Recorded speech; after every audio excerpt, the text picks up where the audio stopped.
Welcome बच्चों। इस session में हम सभी देखेंगे कि सीरीज कॉम्बिनेशन ऑफ सेल्स क्या है और साथ ही साथ क्या है इससे रिलेटेड क्या फॉर्मूला मिलता है। ठीक, तो हाँ, अब देखिए बच्चों, सबसे पहले आपको मालूम होना चाहिए सीरीज कॉम्बिनेशन क्या होगा सेल्स का और पैरेलल कॉम्बिनेशन क्या होगा। ठीक, मान लीजिए ये दो सेल्स हैं। ठीक, ये एक हो गया और ये दूसरा सेल है और ये तीसरा सेल है।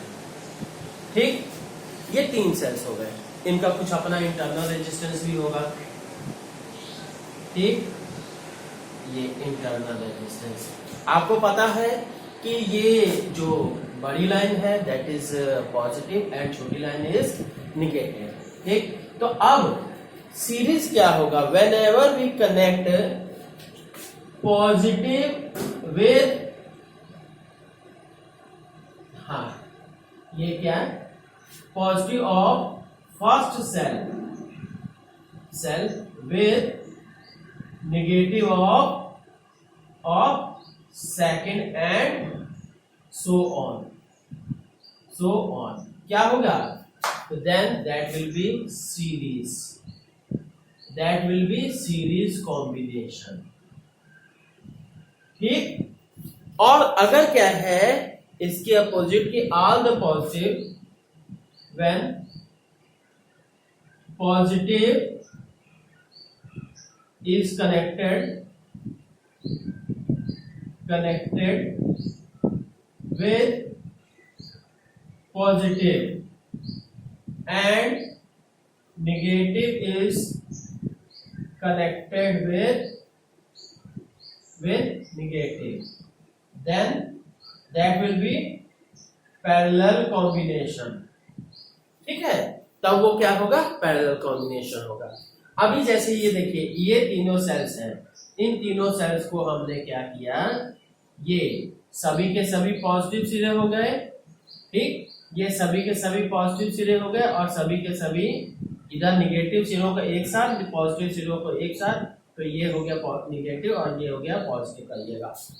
ठीक, this will B parallel combination.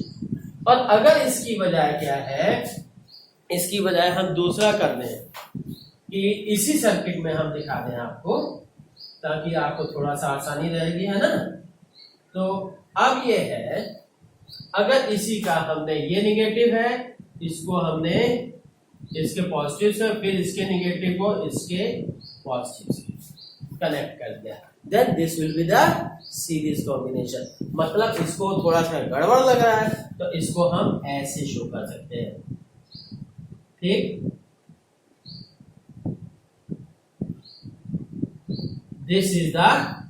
now this one is the series combination। ठीक, तो मतलब हाँ, जो भी सोचना आपको कॉन्सेप्ट बनाना बनाइए, पर क्या है दोनों में आपको डिफरेंस मालूम होना चाहिए। ठीक, तो अब स्टूडेंट्स देखिए, दो सेल्स का सीरीज कॉम्बिनेशन देखते हैं। मान लेते हैं ये एक सेल है, इसका इंटरनल रेजिस्टेंस ये हो गया, और ये दूसरा सेल है, इसका इंटरनल रेजिस्टेंस ये हो गया। This point is A, this point is B and this point is C. ठीक, तो अब यहां से इसका नाम, इसके ईएमएफ को हम E1 कर दे रहे हैं, इसके ईएमएफ को E2 कर दे रहे हैं। It's internal resistance is R1 and it's internal resistance is R2। ठीक, अब इसका इक्विवेलेंट सर्किट क्या होगा ये देखना है। इक्विवेलेंट का मतलब कि पूरे सेल्स के स्थान पे एक सेल और पूरे रेजिस्टेंस, इंटरनल रेजिस्टेंसेस के स्थान पे एक रेजिस्टेंस, तो आप कह सकते हो इक्विवेलेंट सर्किट। ये this is the E equivalent, this is the R equivalent. ठीक, this one is the point A, this will be the point B। ठीक है, तो ये क्या हुआ, सीरीज कॉम्बिनेशन के लिए इक्विवेलेंट सेल जो आया। ठीक, अब हम इसका ये मैथमेटिकल ट्रीटमेंट करते हैं। क्या होगा जी, क्योंकि आपको पता है अगर इसमें से करंट I पास हो रहा है, इधर से भी करंट I है, इसमें भी। ठीक, तो अब आपको पता होना चाहिए VAB will be equals to VA minus VB। ठीक, ये potential difference across this cell will be equals to क्या हो जाएगा, E1 माइनस IR1। क्लियर, ये फॉर्मूला आप जान रहे हो। This is the equation number 1। Similarly VBC will be equals to VB minus VC।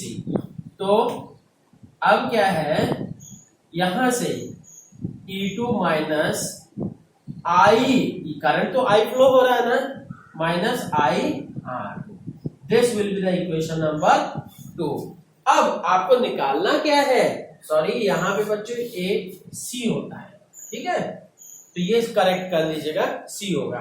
तो अब ये है, इन दोनों से आपको निकालना है आल्सो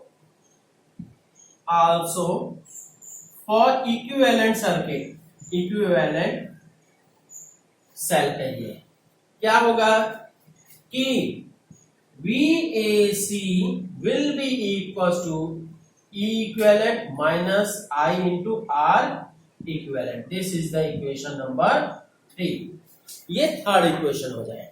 क्लियर, तो अब करना क्या है, देखिए स्टूडेंट्स, क्या कर देंगे हम कि AB अगर इसको ऐड कर दिया जाए तो VB will gets cancelled, तो देन ये VA माइनस VC, ये क्या है, equation number 1 plus equation number 2। हमने दोनों इक्वेशंस को ऐड कर दिया, तो ये क्या आ जाएगा, VA minus VC, that will be equals to E1 plus E2, फिर minus I into R1 plus R। Clear, तो अब इस इक्वेशन को हम that since this is equals to, since VA minus VC is equals to VAC, so you can say VAC will be equals to E1 plus E2 minus I into R1 plus R2। this is equation number 4। अब देखिए equation number 3 और equation number 4 को हम compare कर देते हैं from 3 and 4। क्या हो गया जी, तो E equivalent will be equals to E1 plus E2 and R equivalent will be equals to R1 plus R। Clear students, ये इक्विवेलेंट के लिए फॉर्मूला है। अब स्टूडेंट्स ये देखिए कि मतलब चाहे दो सेल्स हैं, चाहे जितने भी सेल्स हैं, सीरीज में सिंपली ऐड हो जाएंगे और इंटरनल रेजिस्टेंस भी ऐड हो जाएगा। ठीक है, तो अब ये देखिए कि कंडीशन फॉर मैक्सिमम करंट के लिए क्या कंडीशन है। तो क्या करिएगा जी, आपको ये कई सारे सेल्स दे दिए, ठीक, इन सीरीज कॉम्बिनेशन में ये हो गया, this one is the R external, ये क्या हो गया, सभी के सभी इसका इक्विवेलेंट हम कह देंगे कि देयर आर n सेल्स। ठीक, अगर n सेल्स हैं तो देन यू कैन से सभी सेम, मतलब ईएमएफ सभी का same, n identical sales, identical मतलब उनका ईएमएफ सेम है और साथ ही साथ क्या है, उनका इंटरनल रेजिस्टेंस भी सेम है। तब हम क्या कहेंगे, तो ये देखिए यहां से क्या हो गया जी, अब ये देन इक्विवेलेंट ईएमएफ क्या हो जाएगा, इक्विवेलेंट ईएमएफ क्या हो जाएगा, that will be equal to n into E and equivalent internal resistance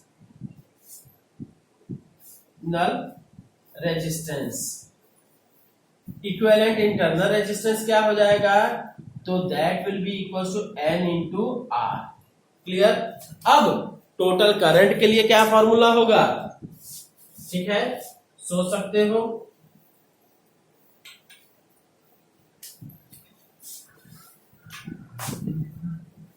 हाँ, देखिए टोटल करंट के लिए क्या फॉर्मूला आ जाएगा, आपको पता होना चाहिए कि ये इक्विवेलेंट का हो गया, this one is the external resistance, ठीक, this is E equivalent, this is R equivalent, this is R, ठीक।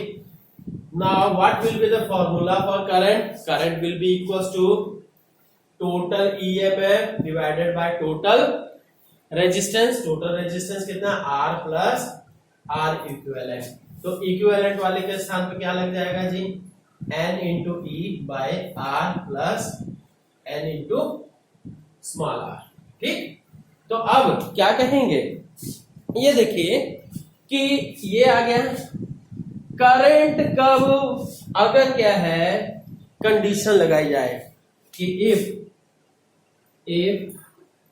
R is very large in comparison to NR, मतलब टोटल इंटरनल रेजिस्टेंस के कंपैरिजन में एक्सटर्नल रेजिस्टेंस बहुत ज्यादा है, then you can say I will be equal to NE by R, मतलब N times this is the current due to one cell, so N times to the current due to किसके कारण, due to N times to the current due to one cell, ठीक। ये हो गया, मतलब current जो है N टाइम्स हो जाएगा, बहुत ज्यादा होगा, सफिशिएंट होगा। और दूसरी केस देखी जाए, if R is very less than NR, तो क्या है I equal to NE by, ये निगलेक्ट हो गया R, तो NE बाय NR, तो ये कट गया E बाय R, तो current it will be the current due to E by R, मतलब EMF by रेजिस्टेंस, इसका मतलब क्या कि करंट ड्यू टू सिंगल ये cell, current due to one cell. तो बच्चों अब ये है, क्लियर कर सकते हो कि आपका पर्पस क्या है, इफिशिएंसी बढ़ाना, करंट बढ़ाना, ठीक है, फिजिक्स का पर्पस यही है, ठीक। ऐसा कोई काम करने का मतलब नहीं है जिसमें हमें फायदा ना हो। तो फायदा किसमें हमें दिखाई दे रहा है कि this series combination of cells will be fruitful only if external resistance is very high in comparison to total internal resistance, ठीक है। तो लिख लीजिए क्लियरली क्या है, series combination of resistances will be only fruitful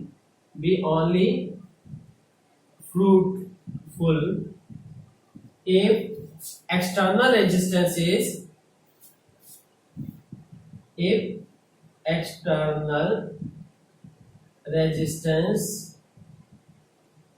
very high,